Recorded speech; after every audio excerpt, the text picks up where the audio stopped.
High guys, welcome back to my YouTube channel. میرا نام ہے داؤد کھستر. آج ہم ریٹ کرنے والے ہیں مفتی طارق مقصود کی ویڈیو پہ. ویڈیو کا ٹائٹل ہے نبی صلی اللہ علیہ وسلم پر وحی کے وقت کیا کیفیت ہوتی تھی. آئیے اس ویڈیو کو دیکھتے ہیں. چلو ویڈیو شروع کرتے ہیں.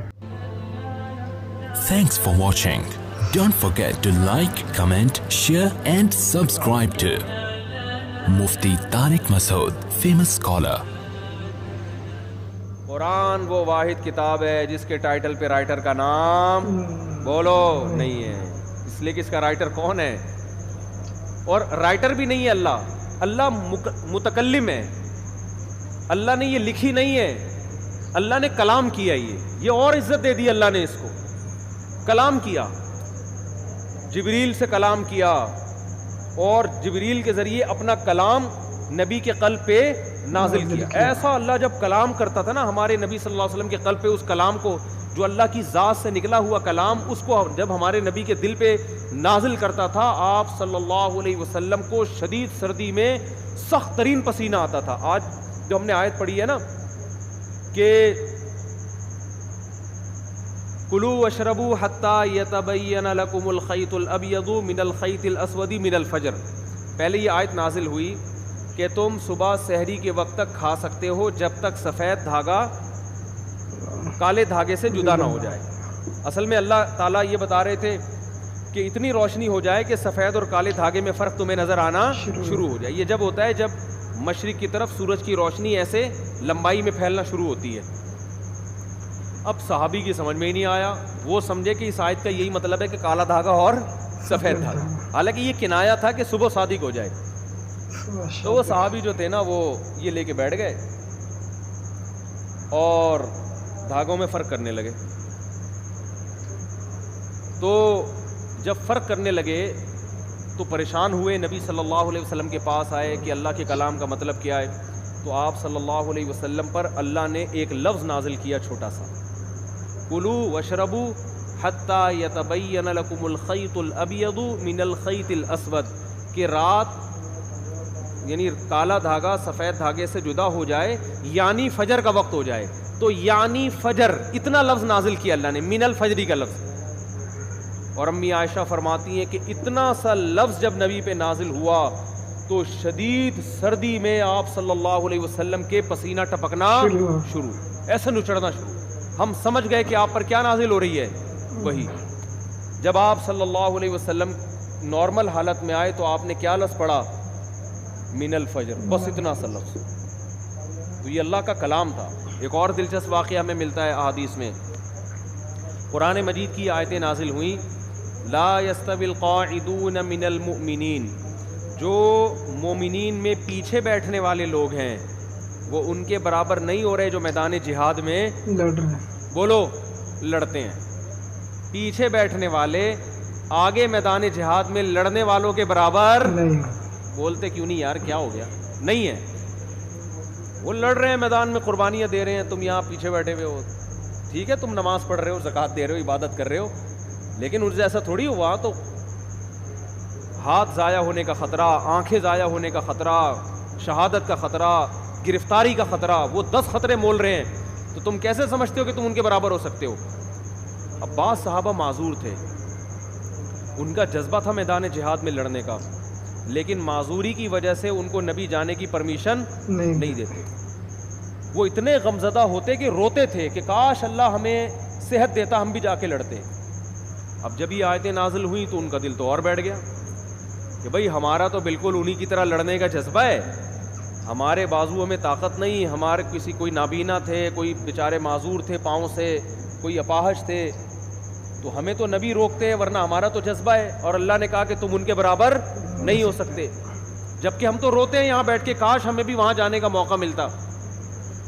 تو جب یہ نبی صلی اللہ علیہ وسلم کے سامنے صحابہ نے اشکال کیا نا, تو ایک صحابی فرماتے ہیں کہ آپ صلی اللہ علیہ وسلم کی ران مبارک میری ران پر تھی,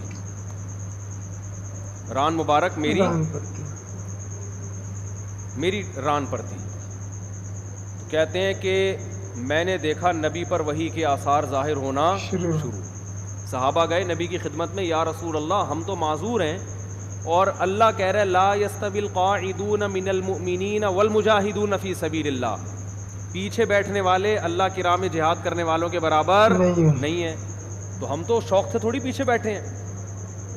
تو صحابی کہتے ہیں کہ نبی صلی اللہ علیہ وسلم کی ران مبارک کو میں نے دیکھا، اتنی وزنی ہو گئی کہ مجھے لگا کہ میری ٹانگ چٹخ کے پچک جائے گی، ہڈی ٹوٹ جائے گی اس کی، اتنی بھاری ران ہو گئی آپ صلی اللہ علیہ وسلم کی. اور آپ پر ایسے کپ کپی کے آثار، تھوڑی دیر میں آپ صلی اللہ علیہ وسلم کا جسم ہلکا ہو گیا. اور آپ نے ایک لفظ کی تلاوت کی، غیر اولی الضرر، بشرطے کہ ان کو کوئی مجبوری نہیں. بولو نا یار، یہ اردو میں تو بڑا لمبا لفظ ہو گیا، بشرطے کہ ان کو کوئی مجبوری نہ ہو. آواز نہیں آ رہی مجھے، کون سا جا رہی ہے میری آواز؟ میرا بھی کھوپڑی خراب ہو رہی ہے، آواز نہیں آ رہی ان کو، تصویر پہ گزارا کریں. تو غیر اولی الضرر، بشرطے کہ ان کو ضرر نہ ہو. اردو میں تو یہ لفظ بہت لمبا ہے، عربی میں غیر اولی الضرر. بس اتنا سا لفظ نازل ہوا ہے اللہ کی طرف سے. اور صحابی کہتے ہیں اتنا جسم بوجھل ہو گیا کہ میری ٹانگ مجھے قریب تھا کہ ٹوٹ کے چٹک کے پچک جائے گی وہ. اور ایسے آپ صلی اللہ علیہ وسلم کے پسینہ نچڑنے لگا. جہاں پہ میں یہ سوچتا تھا کہ جب اللہ نے یہ نازل کرنا ہی تھا ہے بھائی کہ جو پیچھے بیٹھنے والے لوگ ہیں وہ آگے جانے والوں کے برابر نہیں ہے، بشرطے کہ ان کو کوئی معذوری نہ ہو، تو پہلے ہی نازل کر دیتا. کیا ہو گیا بھائی، کیا ہو گیا یار؟ تاکہ صحابہ کو اشکال ہی نہ ہوتا. صحابی نے آ کے اشکال کیا کہ ہم تو عذر سے بیٹھے ہوئے ہیں، تو ہم بھی ان کے برابر نہیں ہیں جو آگے لڑ رہے ہیں. پھر اشکال کیا، پھر اللہ نے کیا دیا؟ جواب دیا. تو اس کی ضرورت کیا تھی؟ اللہ کو تو پتا تھا کہ ان کے دل میں اشکال پیدا ہوگا، تو اللہ اشکال کرنے سے پہلے ہی پوری آیت نازل کر دیتے نا. پہلے آدھی نازل کی، پھر اس میں ایک جوڑ دیا، ایک اس میں جو ہے نا گویا کہ ایک پیون لگایا گیا ہے. تو اصل میں یہ حکمت تھی قرآن کی حقانیت، قرآن کی حقانیت کہ نبی اپنی طرف سے ایک لفظ کا بھی اس میں اضافہ نہیں کر سکتے، ورنہ نبی اس کی تشریح کر دیتے نا کہ بھائی تم جو میرے پاس آئے ہو اور یہ پوچھ رہے ہو کہ پیچھے بیٹھنے والے آگے بیٹھنے والوں کے برابر نہیں ہیں، تو میں نے اللہ سے پوچھا، اللہ نے مجھے بتا دیا ہے. میرا وہی تو ویسے بھی آتی تھی نا جس کو حدیث کہا جاتا ہے، یہ بھی تو اللہ سے پوچھ کے ہی باتیں کرتے تھے آپ صلی اللہ علیہ وسلم. تو میں نے اللہ سے پوچھا، اللہ نے بتایا کہ اس میں خود بخود یہ شرط لگی ہوئی ہے کہ بشرطے کہ کوئی عذر نہ ہو، یہ بتا دیتے. لیکن نہیں، اللہ نے یہ ثابت کرنا تھا کہ اس میں نبی اپنی طرف سے کوئی ایڈیشن بولو نہیں کر سکتے. اور صحابہ کو یہ بھی دکھانا تھا کہ یہ نبی کے اپنے الفاظ نہیں ہیں، یہ آسمان سے نازل ہوئے ہیں. اپنے الفاظ میں انسان کی یہ کیفیت نہیں ہوتی، یہ واقعی من جانب اللہ الفاظ نازل ہو رہے ہیں کہ ایک لفظ نے اتنا بوجھل بنا دیا کہ آج تم نے اپنی آنکھوں سے دیکھ لیا کہ تمہاری ٹانگ ٹوٹ کے ہلاک ہونے والی تھی. اس کا مطلب یہ ایک لفظ کا بوجھ ہے جو اللہ کی ذات سے نکلا اور پیغمبر کے قلب پہ نازل ہوا، تاکہ صحابہ کو اور اطمینان ہو جائے کہ یہ ان کا کلام نہیں ہے. اپنے کلام کے وقت یہ کیفیت تھوڑی ہوتی ہے انسان کی. تو ایسا اللہ نے حفاظت کا وعدہ کیا. اور